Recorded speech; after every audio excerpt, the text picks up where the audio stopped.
दरम्यान नगरच्या शेतकऱ्यांनी संपाला उत्स्फूर्त प्रतिसाद दिलेला आहे। त्यामुळे भाजीपाल्यांची आवक घटलेली आहे। 20 रुपये किलोची वांगी आज 35 रुपयांवरती जाऊन पोहोचलेली आहे। टोमॅटो 12 रुपयांवरून 25 रुपयावरती गेला आहे। काकडीचा कालचा दर 12, आजचा दर 25 रुपये। कोबी सुद्धा 25 रुपयांवरती गेली आहे। फ्लॉवर काल 30 रुपये होता, आजचा दर 40 रुपये, 10 रुपयांनी वाढ झाली। मेथीचा आजचा दर 25 रुपये।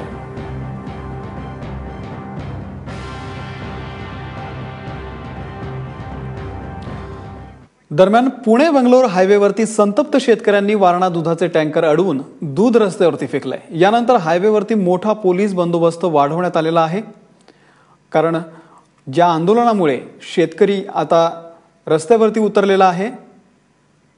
पुणे बेंगलोर महामार्गावरती शेतकरी संघटनेच्या कार्यकर्त्यांनी 2 दुधाचे टँकर फोडले। त्याच्यानंतर आता पूर्णपणे पोलीस यंत्रणाही सतर्क झालेली आहे। आपण सध्या आता पुणे बेंगलोर महामार्गावरील या वाडे या गावाच्या ठिकाणी आहोत। याच ठिकाणी रात्री दगडफेक करून शेतकरी संघटनेच्या आंदोलकांनी गाड्या फोडलेल्या आहेत। आता पुढचा अनर्थ टळू नये यासाठी पोलीस यंत्रणा या महामार्गावरती मोठ्या प्रमाणात तैनात करण्यात आलेली आहे। क्रेनही उपलब्ध केले गेलेले आहेत। अशी परिस्थिती ही महामार्गावरच्या प्रत्येक चौकामध्ये करण्यात आलेली आहे।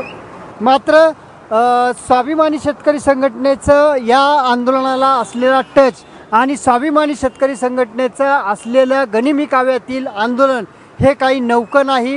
हे आंदोलन शासनाला पुरतं पडत आलेलं आहे। त्यामुळे आता हे आंदोलन करताना आंदोलकही या पोलिसांवरच्या डोळ्यात ची चकवा देत ते आंदोलन पूर्ण करण्याची शक्यता नाकारता येत नाहीये।